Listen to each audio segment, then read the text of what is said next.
বিএনপির স্থায়ী কমিটির সদস্য আমির খসরু মাহমুদ চৌধুরী বলেছেন, সংবিধান সংশোধন করতে হলে তা অবশ্যই সংসদের মাধ্যমেই করতে হবে। এর বাইরে কোনোভাবেই তা সম্ভব নয় বলেও মন্তব্য করেন তিনি।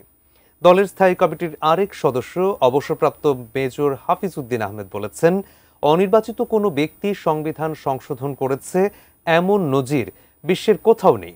আরো বিস্তারিত জানাচ্ছেন আমিনুল ইসলাম। শনিবার সকালে রাজধানীর নীলক্ষেতে আইসিএমবি মিলনায়তনে বিএনপির সাবেক ভাইস চেয়ারম্যান আব্দুল মান্নানের পঞ্চম মৃত্যুবার্ষিকীতে এ স্মরণ সভা। আজকে তিনি যদি বেঁচে থাকতেন তাহলে আজকে বোধহয় তিনি সবচেয়ে খুশি হওয়া মানুষদের মধ্যে একজন হতেন। প্রধান অতিথির বক্তব্যে আমির খসরু মাহমুদ চৌধুরী বলেন, সংবিধানের যে কোনো সংশোধন করতে হলে রাজনৈতিক দলকে জনগণের কাছ থেকে ম্যান্ডেট নিতে হবে।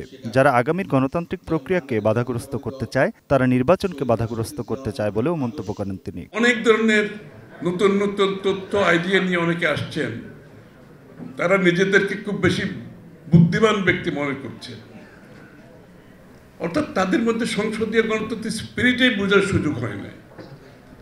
তারা সংসদীয় গণতন্ত্রের উপর আবার নতুন নতুন কমিটি করে তারা সংসদ এবং সরকারকে নিয়ন্ত্রণ করার চেষ্টা করছে। এদিকে দুপুরে ইঞ্জিনিয়ার্স ইনস্টিটিউশন ঢাকা কেন্দ্রের উদ্যোগে জুলাই শহীদ পরিবারবর্গকে সম্মাননা দেওয়া হয়। অনুষ্ঠানের প্রধান অতিথি অবসরপ্রাপ্ত মেজর হাফিজ উদ্দিন আহমেদ বলেন, পিআর পদ্ধতিতে ভোটের জন্য কেউ জীবন দেয়নি, মানুষ ভোট দিয়ে তার জনপ্রতিনিধি নির্বাচন করতে চায়। পৃথিবীর ইতিহাসে কোথাও নাই অনির্বাচিত ব্যক্তিরা সংবিধান সংশোধন করে। এখানে সেটাই প্রস্তাব দেওয়া হয়েছে। জনগণের সম্মতি ছাড়া, পার্লামেন্টের সম্মতি ছাড়া কিভাবে সংবিধান সংশোধন করতে চায়? যে সংবিধান আমরা রক্ত দিয়ে 72 সালে প্রতিষ্ঠা করেছি সেটিকে তারা ছুঁড়ে ফেলে দিতে চায়। একটি রাজনৈতিক দল যারা বিরোধিতা করেছে মুক্তিযুদ্ধের, তারা এখন বলতে চায় যে 71 সালে জাতি ভুল করেছে, এটি ছিল একটি পথভ্রষ্ট জাতি। এসব কথা বলার সুযোগ কোথায় তারা পেল? এদিকে একই সময়ে ডিআরইউ মিলনায়তনে বিপ্লবী ওয়ার্কার্স পার্টি আয়োজিত জুলাই গণঅভ্যুত্থানের প্রত্যাশা ও প্রাপ্তি নিয়ে আলোচনা সভায় দলটির স্থায়ী কমিটির আরেক সদস্য ডক্টর আব্দুল মঈন খান প্রশ্ন রাখেন, রাষ্ট্রযন্ত্র ঠিক করতে কেন বারবার জীবন দিতে হয়?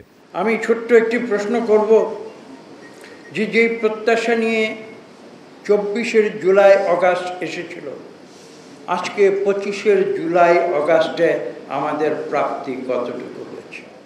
Aminul Islam, ATN news, Dhaka.